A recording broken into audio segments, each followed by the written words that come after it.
We are 48 schools across 14 cities, but together we are one Shawnee mission, and this is our time to shine.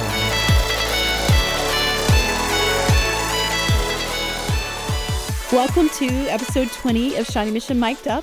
I'm Dr. Michelle Hubbard, and I'm your host today.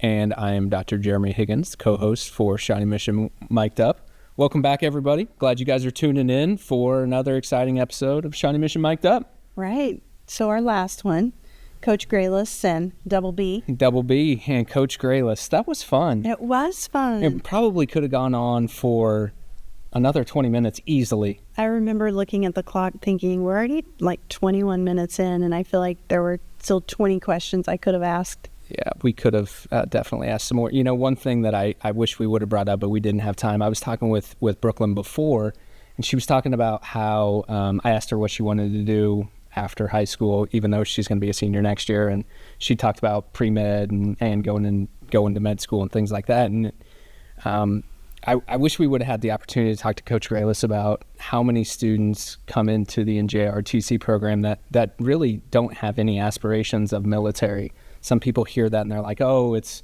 because those kids want to go to the Navy or to the Marines or whatever. And I wish we could have gotten a better insight from him, because there's students like Brooklyn who don't have those aspirations at all, but they just want to be part of the program. So I talked to several kids last year on that team that won the national championship, and we talked a lot about that, and very few of them were going on. And their idea, and when they explained it to me, it was more like it's no different than being on a football team or a basketball team or a part of a play. It's just something that I do to be part of, and be part of a team. But there's also so many leadership skills that I think it's just great resume building too. It's great for kids that want to do something at the next level, regardless of what that is. Yeah, those life skills. I mean, it's invaluable, and things that they'll carry with them for forever. No doubt. It's a great tradition for Shawnee Mission North, and just great honors.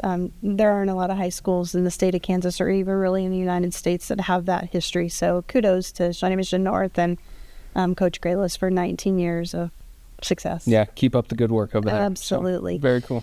So let's move on to today. We have a couple of guests with us today from Indian Hills Middle School, and they're here to talk to us about a project with the SPCA. And I'm not going to butcher that and try to explain that. So let's introduce them so they can explain that for us. Absolutely. Andrew, you want to kick us off? Introduce yourself. Tell us a little bit about yourself. I'm Andrew Bucati, and I go to Indian Hills. I've been in the Shawnee Mission School District my entire life. I went to Highlands for elementary school, and I plan on going to East next year. I'm excited for that.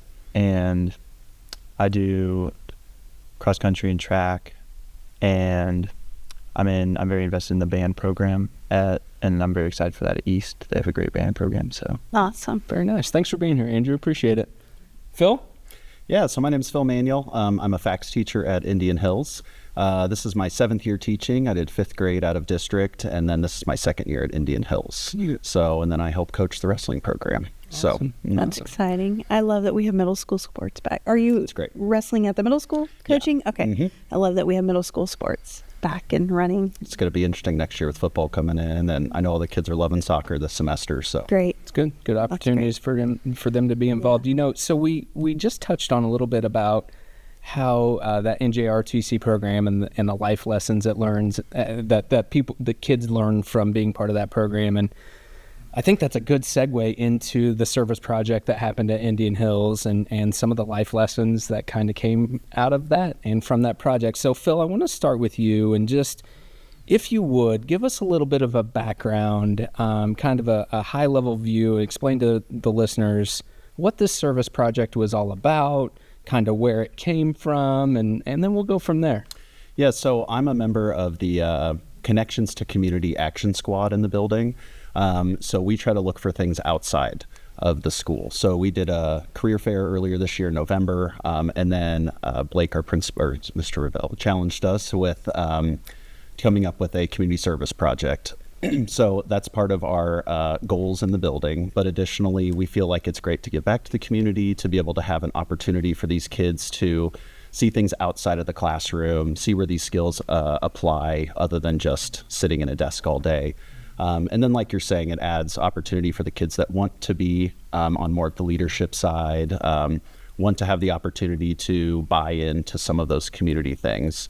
And then I told you before it all started, before the pandemic, they were going out and they were doing outside of the school community projects.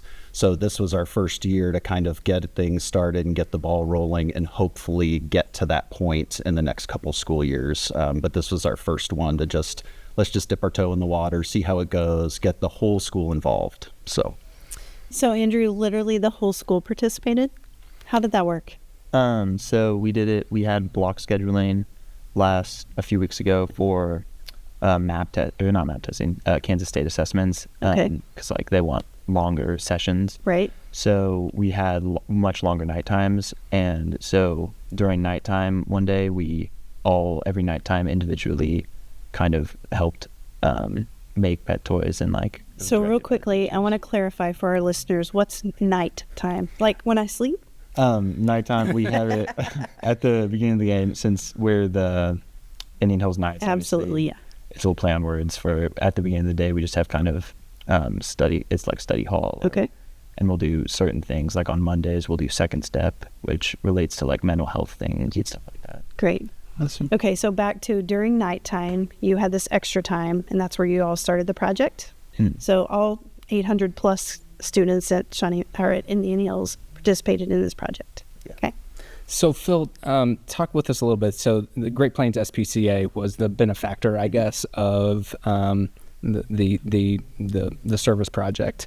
Talk with us a little bit about what exactly the kids did during that time. What were they making?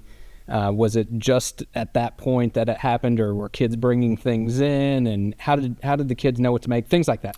Yeah, so they made it very easy on us. We contacted them. It's the one on I-35 in Antioch, kind of right there next to that Home Depot and that movie theater, between that and the highway. So I emailed them, and they sent back a list of here's the common toys that we asked for people to make. They put instructions there like don't put food in there, don't put catnip in there. We can do that ourselves.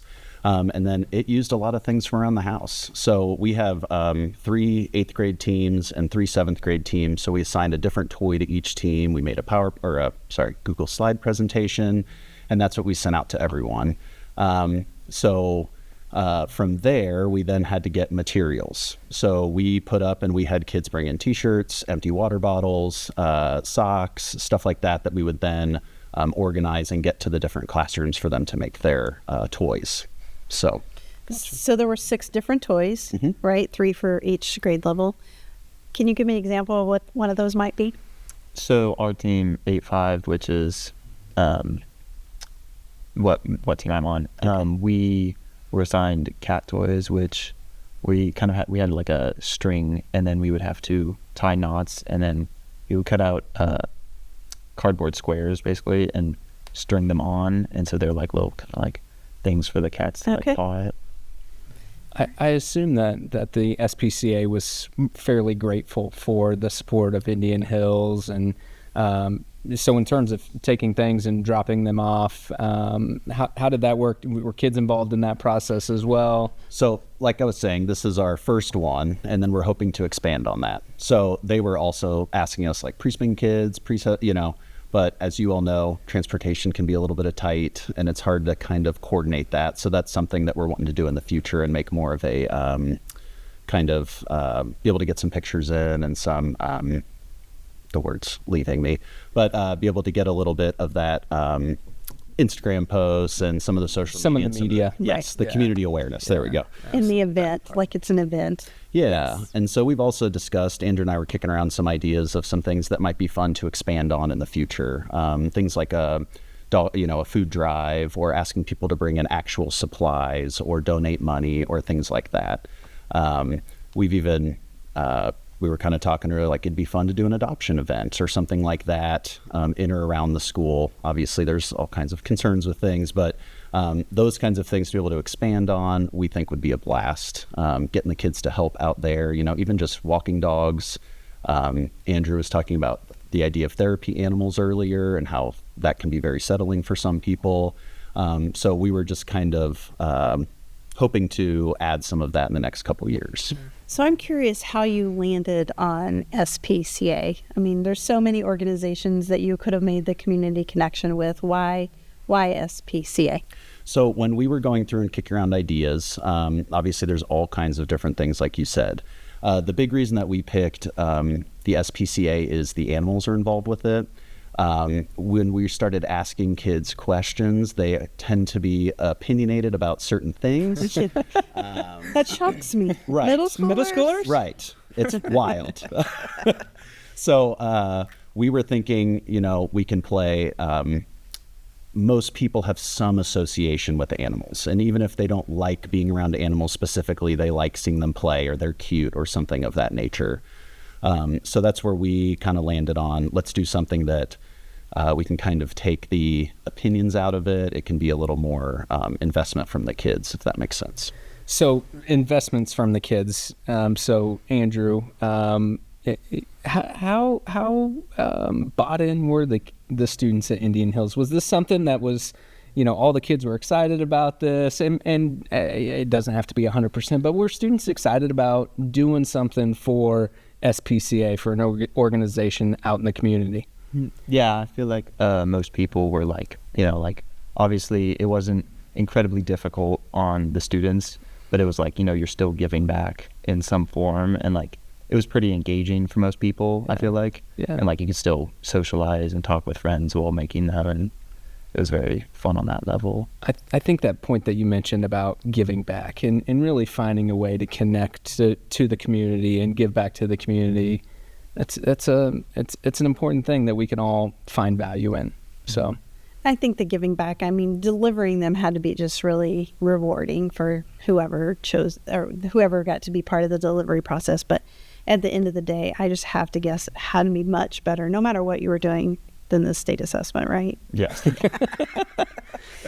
So, the Shawnee Mission East has a community service organization as well. Andrew, I'm not sure if you're aware of it, but the SHARE organization at Shawnee Mission East is kind of a community service-driven organization there at East. Is it something that you've thought about participating in as you move forward into high school and continuing this work around giving back to the community? Yeah, I would definitely be interested in stuff like that. I want to get as much as I can out of high school, and it's obviously for children, and people our age, it's incredibly important to learn empathy and all those things. And that's very important that we, I'm very fortunate, and I want to make sure I give back in all the ways that I can. So Awesome. I love that. That is good. That is. Phil, there's one thing that you said that I would like to know a little bit more about in regards to connections to community group at Hills specifically. So that's a teacher committee? Yeah, so action squad or committee. We have another extension of that that's more inside the building. So they do like an ice cream social every year. They help with back to school night. We're looking more outside of the building. So one thing we've been working on is the career fair, like I mentioned, in November. So I think this last year we had like 55 or 60 professionals. We've been kind of playing with the format, but we basically set it up in 3 places, and the kids walked around and they had a passport that got stamped by the different professionals. So that was really neat to see. It's always funny to me to see what kids get interested in, because we had like judges and doctors and all these, and then it's like the lady that runs the daycare is packed, or the guy that has nothing to do with basketballs, but he's spinning it on his finger, and then you go over there like, oh, do you coach basketball? Like, nope, I run a business in town. Like, so that's what's kind of fun to me, is being able to see like, what do they find interesting in the community and what really draws them in. And really it varies per kid, Well, I love that the school has an intentional focus on connecting to the community, both internally and externally. I just think that's so important for kids, and being part of your community, and being part of the solution too, in regards to being empathy and helping those that maybe aren't quite as fortunate as us. I know we had a previous episode on the PTA clothing exchange, which is just another great example of connections to our community. So I love that you all are being intentional about that. Well, and if I could add, I work in CTE, and we were at a PD at West, I forget exactly when, but there were community partners that came in. So we had different business people or different people from around the community sit at each table with us teachers and talk with us and let us know about things. It was more geared toward high school. But, when I got out of high school, I think restaurant jobs, that's about all I could think of. I obviously am into food, that type of thing. But, you look and there's so many great job opportunities, internships, things like that. But if you're not going out and doing the community service like Andrew talked about, and being able to get your face in front of other people, I think that can limit some of your opportunities as you're coming out of high school. We talk about that a lot with real world learning, and kids only know the opportunities that they know, or maybe that their parents did or their grandparents. And sometimes occupations will come up and kids have never even heard of that. And also regional, right? In the United States, and different occupations there are. So I love the career fair. I love that we're expanding kids' opportunities to know what's out there. Yeah, and just getting them out there and connecting with their community and connecting with those in their community. It's such a great project to hear about. We're excited to hear about what comes next and how we build from this and continue to get the students over at Indian Hills thinking about how they can give back. So thank you guys both for being here and for talking about the project. We really appreciate you guys taking your time and being here with us. And I would just say thank you for your leadership. Phil and Andrew, thank you for yours. And I would challenge you to continue this as you go into high school. And whether it's a drive for the community or some other service project, take the lead and encourage your friends to join along with you. So thanks for joining us both. I want to remind everyone that episodes of Shawnee Mission Mic'd Up drop every other week. You can find the episodes on smsd.org. There is a webpage specifically for Mic'd Up, and we are always looking for ideas. That will be for season 2. Season 2. I was just going to bring that up. Like, should we tell people that the end is almost here? I know. We've got one more episode after this one for season 1. It's kind of sad to think about. Dr. Gilhouse said to me today, what's on your schedule? And I said, well, I have to record episode 20 today. And he's like, I feel like you've had really fun with that. And I said, I have. It's been great. It has been a lot of fun. So yeah, I guess the last episode, our next episode is maybe a little highlight of everything we've learned and we've done, and maybe a preview for next season. Absolutely. And I think we might have the next host, Dr. Schumacher, and his co-host joining us. So we'll introduce them and recap the year. Excellent. Well, shout out to our communications team as always. Shout out to Logan DeAngelis for the work on the music leading into the podcast. So appreciate everyone tuning in this time, and I'll let you close it out as you always do. Do we have a quote? No, we don't have a quote. We dropped the ball. We did drop the ball. I was trying to set this up so that you would skip right over it. Sorry, Dr. Higgins. You're always so efficient I know with the quote. Yeah, just totally forgot. It's a busy time right now. It's a busy week. It is. All right, well, then we'll make our own quote. Until next time, shine on, Shawnee Mission.